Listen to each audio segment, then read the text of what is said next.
അച്ഛൻ എന്താണ് ഇക്കാര്യത്തിൽ ഇപ്പോൾ പറയാനുള്ളത് നിലവിൽ? ഇന്നിപ്പോൾ അമ്മുവിൻ്റെ ഡയറിയിൽ നിന്നും പത്തനംതിട്ട പോലീസിന് ഒരു ഐ ക്വിറ്റ് എന്ന് പറയുന്ന ഒരു കുറിപ്പ് കിട്ടിയിട്ടുണ്ട്. അമ്മു ഡയറി എഴുതുമോ? ഇല്ല, അമ്മ ഡയറി എഴുതത്തില്ല.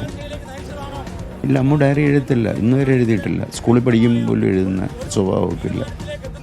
കുറിപ്പിനെ ഫോറൻസിക് പരിശോധനയ്ക്ക് അയക്കണം. തീർച്ചയായിട്ടും അയക്കണം. ഈ ദിവസം സംഭവം നടന്ന ദിവസം അച്ഛനോട് എപ്പോഴെങ്കിലും സംസാരിച്ചിരുന്നു? സാധാരണ ഇതിൽ വൈകുന്നേരമാണ് വിളിക്കുന്നത്, രാവിലെ എപ്പോഴെങ്കിലും വിളിച്ചിരുന്നു? എന്നും എന്നെ 8:10 വിളിക്കും. അവൾ ഹോസ്റ്റലിൽ നിന്ന് കോളേജിലോട്ട് പോകാൻ നേരത്ത് വിളിക്കും. വൈകിട്ട് 4:59 ആകുമ്പം വിളിക്കും. ഈ 4:59 വിളിക്കാതായപ്പോഴാണ് അച്ഛൻ വിളിച്ചു തുടങ്ങി. ഒരു 10-20 പ്രാവശ്യം തിരിച്ചു വിളിച്ചപ്പോഴത്തേക്ക് ഫോൺ എടുക്കുന്നില്ല. അവസാനം പിന്നെ വൈഫ് ഹോസ്പിറ്റലിൽ നിന്ന് വന്നപ്പം അവളും വിളിച്ചതിന് ശേഷമാണ് വീണ്ടും ഞാൻ ഈ സുധയെന്ന് പറയുന്ന വാർഡനെ വിളിക്കുന്നത്. അവരും ഒരു 5-6 പ്രാവശ്യം വിളിച്ചിട്ട് എടുത്തില്ല. പിന്നാണ് വിളിച്ച് പറയുന്നത് അമ്മ ഹോസ്റ്റലിലോട്ട് വന്നപ്പോൾ കാലിൽ തട്ടി വീണു, ഒരു ഒടിവുണ്ടെന്ന് പറഞ്ഞു. ക്ലാസ് ടീച്ചർ ഈ കാര്യം പറയുന്നത് 4:30 മണിക്കാണ് കുട്ടികൾ വിളിച്ച് പറയുന്നത് അമ്മ വീണു എന്നുള്ളതാണ്. പക്ഷേ 5:25 ഹോസ്റ്റൽ വാർഡനായിട്ടുള്ള സുധാമണി ഇത് ഇങ്ങനെ വീണു എന്നുള്ള കാര്യം നിങ്ങളോട് പറയുന്നത്.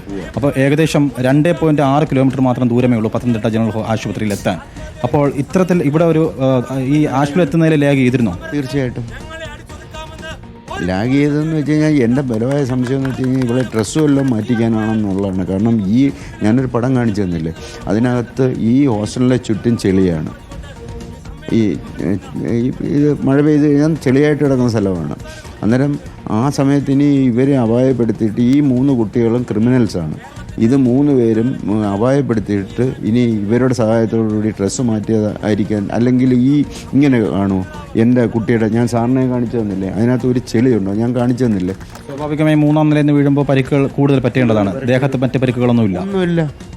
അവളുടെ കാലിൽ പോലും ഇത്രയും 10-35 അടി ഹൈറ്റല്ലേ, അവിടുന്ന് വീഴുമ്പോൾ സ്വാഭാവികമായിട്ട് നമുക്ക് ചിന്തിച്ചൂടെ? അങ്ങനെ ഒന്നുമില്ല. വിളിച്ചപ്പോൾ എന്താണ് വാർഡൻ പറഞ്ഞത്? ഞാൻ വിളിച്ചപ്പം പറഞ്ഞ അമ്മ ഒന്ന് ഹോസ്റ്റലിലോട്ട് വരുന്ന വഴിയിൽ വീണു, കാലിൽ ഒരു ഒടിവുണ്ടെന്ന് പറഞ്ഞു. 1.5 മണിക്കൂറോളം ഈ പത്തനംതിട്ട ജനറൽ ആശുപത്രിയിൽ കിടത്തിയിരുന്നു. ആശുപത്രി ഡോക്ടർ പറഞ്ഞത് തൊട്ടടുത്ത് കോട്ടയം മെഡിക്കൽ കോളേജിൽ എത്തിക്കാനാണ്. എന്തുകൊണ്ടാണ് വാർഡൻ അത് ചെയ്യാതിരുന്നതെന്ന് അറിയാവോ? ചോദിച്ചിരുന്നു എപ്പോഴെങ്കിലും? ഈ കാലിൽ മാത്രം ഒടിവുണ്ടെന്ന് പറഞ്ഞപ്പോൾ ഞാൻ പറഞ്ഞു ഇനി തിരുവനന്തപുരം മെഡിക്കൽ കോളേജിൽ ഒരു ICU വെന്റിലേറ്റർ സപ്പോർട്ടോ പിന്നെ കാലിൽ ഒരു കാലിൽ ഇതൊക്കെ ഇട്ടിട്ട് കൊണ്ടുവരാനാണ് പറഞ്ഞത്. ബാക്കി നിങ്ങളോട് സംസാരിക്കുകയും ചെയ്തു അമ്മ ആ ദിവസം പരിക്ക് പറ്റിയതിന് ശേഷം ആശുപത്രി കിടന്നിട്ട്? അത് അവർ പക്ഷേ സംസാരിക്കാൻ സമ്മതിച്ചില്ല. കാര്യം എന്താ വെച്ചാൽ ഇവർ ഫോൺ എടുത്തിട്ട് ഇങ്ങനെ പറഞ്ഞു അമ്മ വയ്യ എന്ന് പറഞ്ഞപ്പോൾ ഇവർ ഫോൺ വാങ്ങിക്കുകയായിരുന്നു ചെയ്തത്. പിന്നെ പറഞ്ഞിട്ട് കൊടുത്തില്ല അമ്മൂന് ഫോൺ. ഇവർ പറയുന്ന ശ്രീകാര്യം വരെ അമ്മു സംസാരിച്ചെന്നാണ്. എന്തൊക്കെ കള്ളത്തരം. മതിയായ സൗകര്യങ്ങളോട് കൂടി ഒരു ആംബുലൻസിലാണോ അമ്മൂന് ഇവിടെ എത്തിച്ചത്? ഇല്ല, ഒരു IV ലൈൻ ഇട്ടിട്ടില്ലായിരുന്നല്ലോ അമ്മൂന്. സാധാരണ ഗതിയിൽ ഒരു IV ലൈൻ ഇട്ടല്ലേ വരുന്നത്. ഇപ്പം നമ്മൾ ചുമ്മാ ഒരു പനിയായിട്ട് ചെന്നാലും കാഷ്വാലിറ്റി ചെല്ലുമ്പോൾ ആദ്യം ഒരു IV ലൈൻ ഇടും. ഇതൊന്നുമില്ലായിരുന്നു. ആ പടമെല്ലാം എൻ്റെ കയ്യിലുണ്ട്. അതായത് ഈ പത്തനംതിട്ടയിൽ നിന്ന് കൊണ്ടുവരുമ്പോൾ തന്നെ അമ്മ മരിച്ചിരുന്നു. വാർഡൻ പറഞ്ഞത് കള്ളമാണ്. വാർഡൻ പറഞ്ഞ കള്ളമാണ്. എന്നിട്ടാണ് വാർഡനെ ഞാൻ വിളിച്ചിരുന്നു കുറച്ച് മുമ്പ്.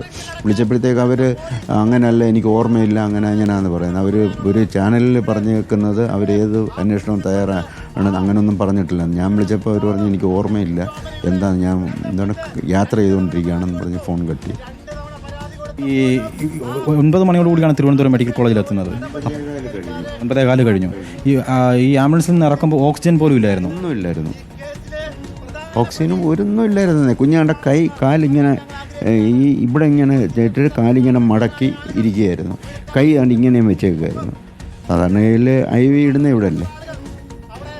ഈ കാലിന് മാത്രം പരിക്കുണ്ട് എന്ന് പറഞ്ഞതുകൊണ്ടാണ് തിരുവനന്തപുരത്തേക്ക് കൊണ്ടുവരാൻ പറഞ്ഞത്. പക്ഷെ അപ്പോഴും ഇവർ പറയുന്നില്ല അമ്മ എന്താണ് സംഭവിച്ചതെന്ന് പറയുന്നില്ല.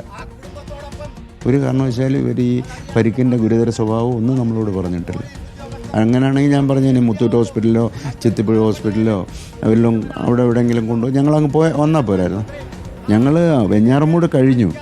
ഈ സംഭവം നടക്കുമ്പോൾ ഹോസ്റ്റൽ വാർഡൻ സുധാമണി നിങ്ങളെ തെറ്റിദ്ധരിപ്പിക്കുകയായിരുന്നു? തീർച്ചയായിട്ടും തെറ്റിദ്ധരിപ്പിക്കുകയായിരുന്നു. കാലൊടിവ് മാത്രമുള്ളതെന്നാണ് അവർ പറഞ്ഞത്. എന്നിട്ട് ഇതിനകത്തൊക്കെ നമ്മൾ എന്താ വിചാരിക്കേണ്ടത്? തലയിൽ എന്തെങ്കിലും ഗുരുതരമായ പരിക്കുകൾ കണ്ടിരുന്നോ? ഒന്നും കണ്ടില്ല. ഇവിടെ ഒരു പാടുണ്ടായിരുന്നു ഇങ്ങനെ. അത് എന്താണെന്ന് എനിക്കറിഞ്ഞൂടെ, ഒരു ചെറിയ പാടുണ്ടായിരുന്നു. സ്വാഭാവികമായി 3 നിലയിൽ നിന്ന് വീഴുമ്പോൾ പരിക്കുകൾ കൂടുതൽ പറ്റണമെന്നുള്ളതായിരുന്നു അല്ലേ? തീർച്ചയായിട്ടും. ഈ പോലീസ് അന്വേഷണം ഏതുവരെ ആയിരുന്നു? പോലീസ് എന്താ പറയുന്നത് നിലവിൽ ഇക്കാര്യത്തിൽ? ഈ ഐക്വിറ്റ് എന്ന് പറയുന്ന കുറിപ്പ് ഇപ്പോൾ നിലവിൽ അവർക്ക് കിട്ടി. ഇന്നിപ്പോൾ സഹോദരൻ പോയിരിക്കുകയല്ലേ? ഇരിക്കുകയാണ്. അന്നേരം അത് ഇവിടുന്ന് ഒരു ബുക്കും കൂടെ ഉള്ള കൊണ്ടുപോയിട്ടുണ്ട്. അത് ഫോറൻസിക്കിന് കൊടുക്കാമെന്ന് പറഞ്ഞു. പോലീസ് അന്വേഷണത്തിൽ നമ്മൾ തൃപ്തരാണ്. കാര്യം ഇന്നലെ വന്ന അദ്ദേഹം മൊഴിയൊക്കെ എടുത്തു. പിന്നെ അതിൻ്റെ ബാക്കി കാര്യങ്ങളൊന്നും നമുക്ക് അതിൻ്റെ അറിഞ്ഞുകൂടല്ലോ. ഈ ഏത് അധ്യാപികയാണ് വിളിച്ചത്? 4:30 മണിക്ക് വിളിക്കുമ്പോൾ ഏത് അധ്യാപികയാണ് സംസാരിക്കുന്നത്?